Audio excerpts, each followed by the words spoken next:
प्रिय भक्तजनों, आज तीसरा अध्याय प्रारंभ किया जाता है। सत्यभामा बोली, हे नाथ, आपके लिए सभी कालखंड बराबर है। सभी तिथियों में एकादशी और सब मासों में कार्तिक मास आपको प्रिय क्यों है? श्री कृष्ण जी बोले कि तुम बहुत ही सही प्रश्न की हो। मैं महाराज वेणु के पुत्र पृथु का कथा सुनाता हूँ। एकाग्र मन चित होकर सुनो। पूर्व समय में एक बार नारद जी से राजा पृथु पूछे और नारद जी ने राजा पृथु को कार्तिक मास की महिमा सुनाई। पूर्व काल में त्रैलोक को मथ डालने वाला महाबली शंखासुर समुद्र का पुत्र था। शंखासुर अपने पौरुष से सभी देवताओं को परास्त कर दिया, यहाँ तक कि इंद्रादिक लोग पालों के अधिकार छीन लिया, अपने अधीन कर लिया। शंखासुर से भयभीत होकर अर्थात डर कर सभी देवता अपने परिवार कुटुंब के साथ अर्थात सगा संबंधी के साथ सुमेरु पर्वत की कंदराओं में बहुत काल तक रहे। तब उस राक्षस ने विचार किया कि मैं समस्त देवताओं को अपने अधिकार में ले लिया हूँ, फिर भी वे लोग बलवान दिखाई पड़ते हैं। अब मुझे जानकारी हो गया कि देवता वेद मंत्रों से बलि रहे हैं। यदि उनके वेदों को हर लिया जाए तो वे अपने आप निर्बल हो जाएंगे। ऐसा सोचकर शंखासुर भगवान को सोए हुए देखकर सत्यलोक से वेदों को चुराने गया। जब वेदों का हरण कर रहा था अर्थात चुरा रहा था, उसी समय बीजों के साथ साथ यज्ञ मंत्र जल में छिप गए। शंखासुर यज्ञ मंत्र को खोजते हुए समुद्र में प्रवेश कर विचरण करने लगा अर्थात समुद्र के अंदर घूमने लगा। चिरकाल तक खोजने पर भी यज्ञ मंत्र एकत्र कहीं नहीं पाया,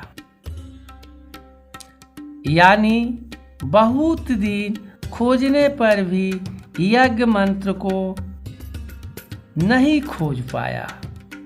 उधर ब्रह्मा जी सब सामग्री तथा उपहार लेकर समस्त देवताओं के साथ वैकुंठ में भगवान विष्णु की शरण में गए। पूजा की सारी सामग्री लेकर ब्रह्मा जी विष्णु जी के यहाँ गए। उस समय विष्णु भगवान नींद में सोए हुए थे। विष्णु भगवान के जगाने के लिए ब्रह्मा जी ने गाने बजाने और पूजा करने लगे। ब्रह्मा जी के पूजा से प्रसन्न होकर विष्णु भगवान जग गए। हजारों सूर्य की तरह तेजस्वी भगवान विष्णु के दर्शन किए। उसके बाद सभी देवतागण एक साथ मिलकर विष्णु भगवान की पूजा और साष्टांग प्रणाम किए।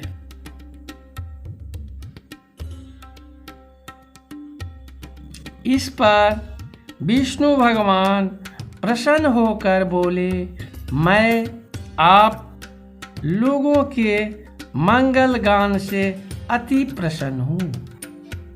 आप लोगों को जो इच्छा हो सो हमसे मांगिए।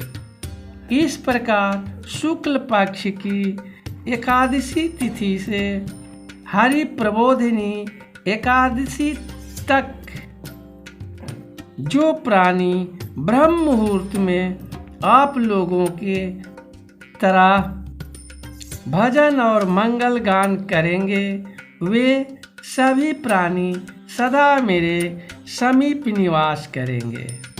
आप लोगों ने जो विभिन्न प्रकार की सामग्रियां जमा की है, वे सब अनगिनत गुण वाली होगी।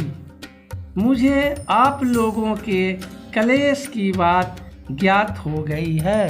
शंखासुर वेदों को चुरा ले गया, लेकिन सभी वेद अभी समुद्र में ही है। विष्णु भगवान बोले कि शंखासुर को मारकर वेदों को अति शीघ्र ले आऊंगा।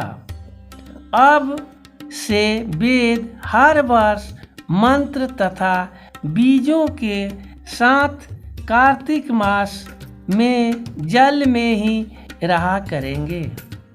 मैं आज से जल में रहूंगा और आप लोग ऋषियों के साथ आइए। इन दिनों जो मनुष्य प्रातः सुबह स्नान करेंगे वे फल के भागी होंगे।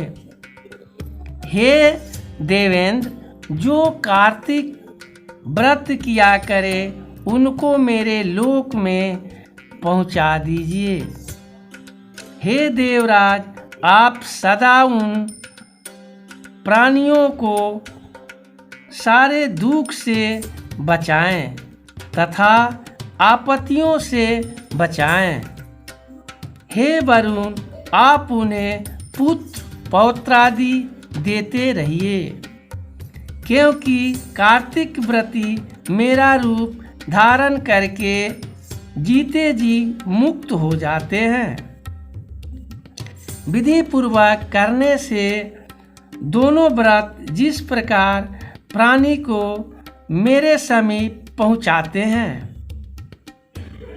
वैसे कोई तीर्थ व्रत और कोई यज्ञ भी नहीं पहुंचा सकता।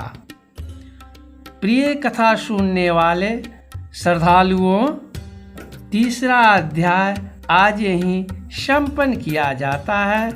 चौथा अध्याय दूसरे दिन प्रारंभ किया जाएगा।